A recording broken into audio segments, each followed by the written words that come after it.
GMR airport suddenly ये company एक multi bagger company बनती जा रही है। इसको चैनल पर रिकमेंड भी किया जा रहा है और इस कंपनी को लॉन्ग टर्म के हिसाब से भी एक मल्टी बैगर कंपनी बताया जा रहा है। पर सच बात ये भी है कि ये कंपनी इस फाइनेंशियल ईयर के अंदर 9 मंथ बेसिस पर एक लॉस मेकिंग कंपनी है। कंपनी लगभग 738 करोड़ रुपए के लॉस पर बैठी है, 738 CR के। और अगर हम पिछले फाइनेंशियल ईयर के अंदर भी देखें तो 9 मंथ बेसिस पर ये लगभग 1100 करोड़ के लॉस पर ये कंपनी बैठी थी। यानी कि कंपनी देखा जाए एक लॉस मेकिंग कंपनी है। पर सच बात ये भी है कि इस कंपनी के अंदर जब से GQG ने बाइंग करी है, मुझे लगता है इस कंपनी के वहां से दिन पलट चुके हैं और इसके शेयर में एक अच्छी खासी तेजी भी आ चुकी है। पर रिटेल इन्वेस्टर को क्या यहाँ पर जो है GQG के बाय करने के बाद इसको आंख मीच कर बाय कर लेना चाहिए? क्या कंपनी के अंदर कुछ ऐसी चीजें हैं जो अलर्टिंग करती हैं? और GQG के बाय करने के पीछे ऐसे क्या कारण हैं? अगर आप ये सब बातें जानना चाहते हैं और इस कंपनी के अंदर इन्वेस्टेड हैं और आप लॉन्ग टर्म के हिसाब से इस कंपनी को जानना चाहते हैं, तो आज का ये वीडियो आपके बड़े काम का साबित होने वाला है।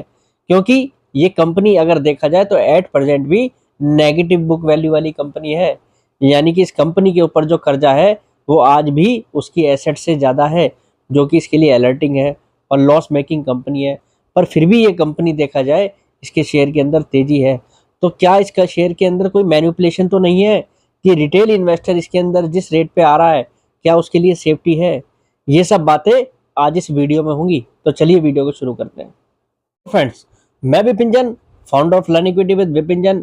फ्रेंड्स, GMR एयरपोर्ट, ये तो आप जानते हैं कि कंपनी का जो कारोबार है वो एयरपोर्ट्स के रख रखाव का है और कंपनी को जो रेवेन्यू है वो एयरपोर्ट्स वाले मॉडल से ही आता है। और ये बात सच है कि ये कंपनी जो है अच्छा खासा मार्केट शेयर रखती है भारत देश के अंदर भी।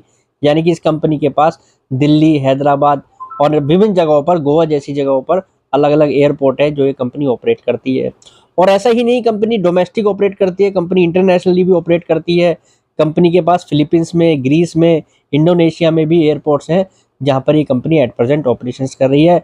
यानी कि अगर एसेट बेस देखा जाए तो इस कंपनी के पास काफ़ी बड़ा वाइड एसेट बेस है जिसके लिए ये कंपनी जानी जाती है और इसका अच्छा खासा मार्केट शेयर है एट प्रेजेंट एयरपोर्ट सेगमेंट के अंदर, या कह सकते हैं इस इंडस्ट्री के अंदर। पर सच बात ये भी है कि ये कंपनी लॉस मेकिंग कंपनी है। पर सच बात ये भी है कि इसके प्रमोटर ने अपने शेयर प्लेज किए हुए हैं। सच बात ये भी है इस कंपनी को लेकर कि कंपनी लगभग 31,000 करोड़ के ग्रॉस लेवल पर डेट पर बैठी है और जिसके कारण इस कंपनी की फाइनेंस कॉस्ट भी काफ़ी है। और ये कंपनी देखा जाए तो नेगेटिव बुक वैल्यू वाली भी कंपनी है और नेगेटिव ROE वाली भी कंपनी है, क्योंकि कंपनी का नेगेटिव EPS है, नेगेटिव बुक वैल्यू है। तो यानी कि अब कंपनी जो है मोटा मोटा देखा जाए तो काफ़ी चीज़ें यहाँ पर नेगेटिव लिए बैठी है।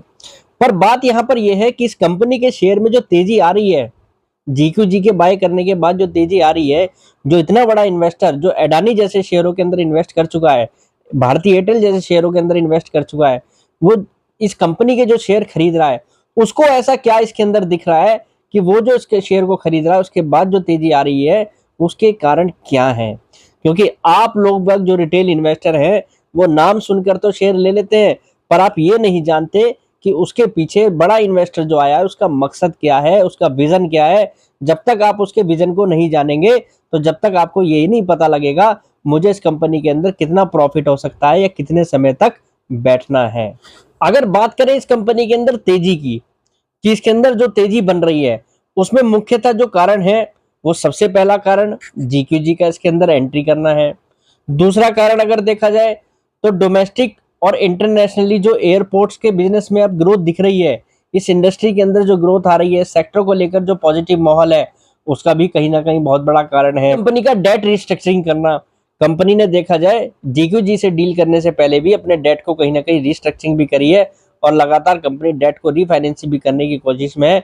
यानी कि मोटा मोटा देखा जाए तो कंपनी कहीं ना कहीं अपने डेट को लेकर चिंतित है और उस डेट की रिस्ट्रक्चरिंग में कंपनी लगी हुई है। और ग्रुप लेवल पर भी देखा जाए तो कंपनी जो है काफ़ी सारे स्टेप इसको लेकर यहाँ पर करने में लगी हुई है। फिर इस कंपनी का जो एक्सपीरियंस है इस इंडस्ट्री के अंदर वो भी कहीं ना कहीं इसको लेकर पॉजिटिव माहौल बना रहा है कि अगर इस सेगमेंट के अंदर या इस इंडस्ट्री के अंदर तेजी आएगी तो इनका एक्सपीरियंस उसमें आगे काम आ सकता है।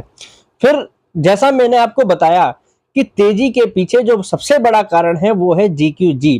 और GQG की सोच क्या है उसको मैं आज आपके साथ डिकोड करने की कोशिश करता हूं। एक्चुअल में GQG देखा जाए तो एडानी एंटरप्राइजेस के अंदर जो है शेयर ऑलरेडी बाय करे हुए हैं, यानी कि उसके अंदर भी इनके पास स्टेक है। और एडानी एंटरप्राइजेस की सब्सिडरी की अगर बात करें तो एडानी एयरपोर्ट, जरा आप बात को ध्यान से सुनिएगा, एडानी एंटरप्राइजेस की सब्सिडरी है एडानी एयरपोर्ट। एडानी भी एयरपोर्ट्स को ऑपरेट करता है, सेम बिजनेस के अंदर वो भी कंपनी है जिस सेगमेंट के अंदर जीएमआर काम कर रहा है। यानी कि मोटा मोटा अगर देखा जाए तो जीक्यूजी जो है एडानी एयरपोर्ट के अंदर भी स्टेक होल्ड करता है, जो कि सेम सेगमेंट के अंदर है। और सुनने में यह आ रहा है कि एडानी एयरपोर्ट अगले 1.5-2 सालों के अंदर बाजार के अंदर लिस्ट होने आएगा, यानी कि जो है एडानी एयरपोर्ट भी जीएमआर एयरपोर्ट की तरह लिस्टेड होगा। अब जीक्यूजी जो है जीएमआर के अंदर भी इन्वेस्टेड है, जीक्यूजी जो है एडानी एयरपोर्ट के अंदर भी इन्वेस्टेड है एडानी एंटरप्राइजेस के माध्यम से। मतलब यहां पर सीधा सीधा ये है कि जो जीएमआर एयरपोर्ट का एसेट बेस है, इनके पास दिल्ली एयरपोर्ट है, गोवा एयरपोर्ट है, नागपुर एयरपोर्ट है, जिस हिसाब से इनके पास एयरपोर्ट का एसेट्स है, तो मुझे लगता है कहीं ना कहीं जीक्यूजी और एडानी ग्रुप की इनके एसेट्स पर नजर है और वो कहीं ना कहीं जो है इसमें वैल्यूएशन अनलॉकिंग करना चाहते हैं। ये स्टेक बढ़ाकर हो सकता है आने वाले समय के अंदर आपको दिखाई दे कि एडानी और जीक्यूजी मिलकर एक बड़ा स्टेक जीएमआर एयरपोर्ट के अंदर ले लें, कंट्रोल यहाँ पर ले लें, या आप कह सकते हैं इनके एसेट्स की वैल्यू अनलॉकिंग करके किसी भी एसेट्स का यहाँ पर एक्विजिशन कर लें। तो ये इनके पीछे जो इनका सबसे बड़ा विजन है वो है इनके बिजनेस का विजन, जो यहाँ पर दोनों कंपनियां मिलकर इस चीज पर काम कर रही हैं। पर यहाँ पर जो शॉर्ट टर्म के लिए इन्वेस्ट करने आ रहा है उसको तो जरा ये सोचना चाहिए कि वो इस कंपनी पर जो इन्वेस्ट कर रहा है वो किस बेस पर कर रहा है। Negative book value, negative EPS, company का जो है डेट काफी ज्यादा है, कंपनी प्रॉफिट में नहीं है। तो आपको जरा ये सोचना चाहिए कि मैं एक ऐसी कंपनी को क्या वैल्यूएशन दे रहा हूं। तो अगर आप उस विजन से देखेंगे तो आपको आइडेंटिफाई होगा कि आपको इस कंपनी के अंदर अगर बैठना है तो लॉन्ग टर्म विजन के हिसाब से ही बैठना चाहिए, जिस हिसाब से विजन जीक्यूजी और एडानी ग्रुप का दिखता है इस कंपनी को लेकर। तो एक बात यहाँ पर बिल्कुल क्लियर है इस कंपनी को लेकर कि ये कंपनी अगर देखा जाए तो शॉर्ट टर्म व्यू के हिसाब से रिस्क जोन में भी है कंपनी की। जैसे मैंने आपको फाइनेंशियली स्थिति बताई, फंडामेंटली बताई, वो काफी रिस्क वाली है। पर अगर आपका इस कंपनी के अंदर इन्वेस्टेड है तो मुझे लगता है आपको उसमें इस कंपनी के अंदर काफी कम वेटेज रखना चाहिए, क्योंकि कंपनी के साथ काफी सारे चैलेंजेस जुड़े हुए हैं लॉन्ग टर्म व्यू के हिसाब से और शॉर्ट टर्म व्यू के हिसाब से। बाकी बात यहाँ पर सीधी सीधी ये है कि एक बड़ा नाम जुड़ने के बाद जो इस कंपनी के अंदर तेजी आ रही है, कहीं ना कहीं इसमें ऑपरेटर भी काम करते हैं, कहीं ना कहीं इसके अंदर बड़ी मछलियां भी आकर जो है यहाँ पर शेयर को बाय सेल करती हैं। तो एक रिटेल इन्वेस्टर को थोड़ा सा संभल कर ही काम करना चाहिए और थोड़ी बहुत ही पूंजी ऐसी कंपनियों के अंदर लगानी चाहिए।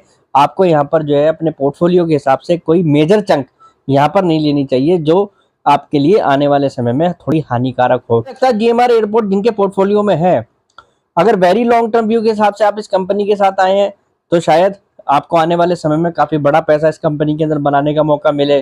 और अगर वेरी शॉर्ट टर्म व्यू के हिसाब से आप इस कंपनी के अंदर आए हैं तो फंडामेंटली फाइनेंशियली तो इस कंपनी के अंदर कुछ खास ऐसा नजर नहीं आ रहा, पर टेक्निकली एनालिसिस अगर आप इस कंपनी का कर रहे हैं चार्ट के बेसिस पर तो बात दूसरी है। नहीं तो आपको इस कंपनी में थोड़ा सा जो है संभल कर ही इन्वेस्ट करना चाहिए। तो आज के लिए इतना ही, कल फिर मुलाकात करते हैं एक नई वीडियो के साथ। फिलहाल के लिए नमस्कार।